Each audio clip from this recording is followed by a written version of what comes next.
सुंदरबन के जंगल में एक ठग सियार रहता था। वह बहुत ही निकम्मा और कामचोर था। हमेशा इसी जुगाड़ में रहता कि कहीं कोई मुर्गा मिले जिसे मूर्ख बनाकर उसके साथ ठगी की जाए। एक दिन, अरे बंदर भाई, कल रात में मैंने आपको सपने में देखा। अरे रहने दे सियार, तू अपना सपना अपने पास रख और मुझे जाने दे। ऐसा बोलकर बंदर चला गया। धीरे धीरे सारे जानवर सियार की हरकत को जान चुके थे, इसलिए कोई भी जानवर उसकी बातों में नहीं आता था। अब सियार समझ चुका था कि इस जंगल में उसकी दाल नहीं गलने वाली, इसीलिए वह दूसरे जंगल जाने का निश्चय किया और अगले दिन सियार अपने जंगल को छोड़कर दूसरे जंगल के तरफ निकल पड़ा। दूसरी जंगल में पहुंचते ही दिन भर जंगल का जायजा लिया और शाम होते ही एक गधे को देख उसके पास गया और रुककर बोला, गधे भाई, मैं इस जंगल में नया आया हूँ और शाम भी ढल चुकी है। क्या मुझे एक रात रुकने के लिए आपके पास शरण दे सकते हो? हाँ हाँ, क्यों नहीं। अभी तो तुम इस जंगल में नए हो और हमारे लिए मेहमान हो, और मेहमान तो भगवान के समान होते हैं। ऐसे कहते हुए गधे ने सियार को अपने पास रोक लिया और उसे सम्मान के साथ भोजन कराया। भोजन करने के बाद दोनों आपस में बातें करने लगे। सियार ने गधे से बोला, अरे गधा भाई, इस जंगल में पीपल के पेड़ के पास एक तालाब है, जानते हो उसके बारे में?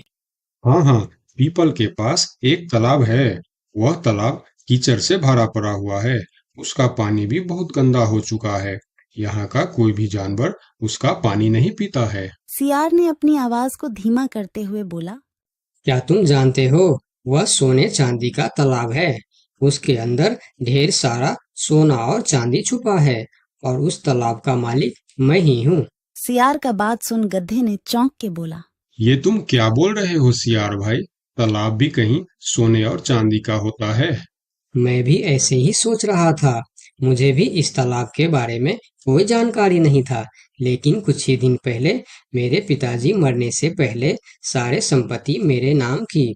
उसमें यह तालाब भी है और आज मैं अपनी संपत्ति देखने के लिए ही यहाँ पर आया हूँ।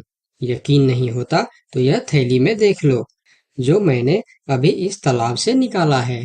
सोने के गहने निकालकर गधे को दिखाया, जो उसे ठगने के लिए उसने अपने साथ लेकर आया था। गहने को देखकर गधे को सियार के बात पर विश्वास हो गया और बोला, अरे हाँ, ये तो सचमुच सोने चांदी का है। तब तो तुम बड़े ही भाग्यशाली हो, इसलिए तुम्हारे पास ये सोना चांदी का तालाब है। अब सियार मन ही मन खुश हो रहा था। उसे तो इसी बात का इंतजार था। गधा भाई, मुझे इस संपत्ति से कोई भी लालच नहीं है। मेरे पास मेरे जंगल में और बहुत सारे संपत्ति है, जो मेरे पिताजी ने मेरे लिए छोड़कर गए हैं। मैं तो यहाँ तालाब बेचने के लिए आया था। सोचता हूँ तुम भले जानवर दिखते हो, क्यों ना तुमको ही यह सब बेच दूं।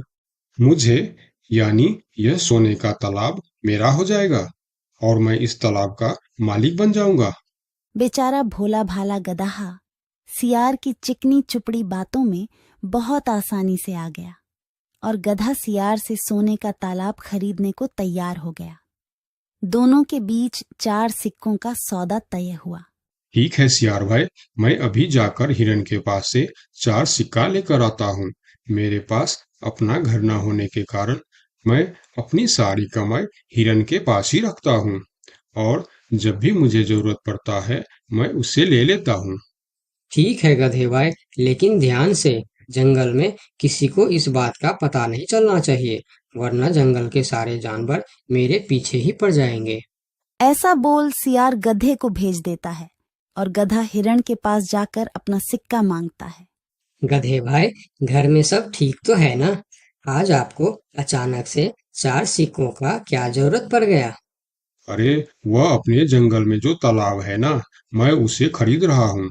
तालाब खरीद रहे हो? क्या करोगे तुम तालाब खरीद के? तालाब का तो पता नहीं, लेकिन उसमें जितना सोना चांदी है वह सब मेरा हो जाएगा। तालाब में सोना? ये तुम क्या बोल रहे हो भाई? मुझे तो कुछ भी समझ में नहीं आ रहा है। मुझे डर है कि तुम कहीं कोई परेशानी में ना आ जाओ। देखो, तुम मुझसे कुछ भी मत छुपाओ। क्या बात है? साफ साफ बताओ मुझे। हमारे जंगल में एक बहुत ही अमीर सियार आया है। ढेर सारी संपत्ति है उसके पास। और तो और हमारे जंगल में जो तालाब है ना, जिसे हम लोग गंदा नाली समझकर उसका पानी भी नहीं पीते हैं, उस तालाब में ढेर सारा सोना और चांदी है।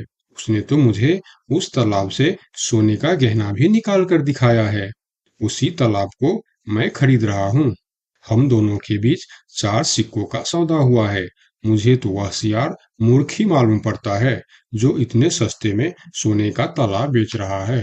मूर्ख वो नहीं, मूर्ख तुम हो।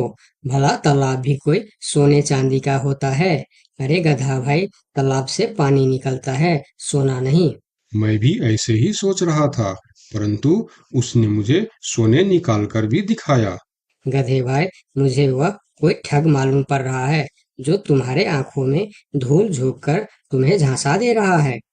मैं एक तरकीब बताता हूँ, जिसे दूध का दूध और पानी का पानी हो जाएगा।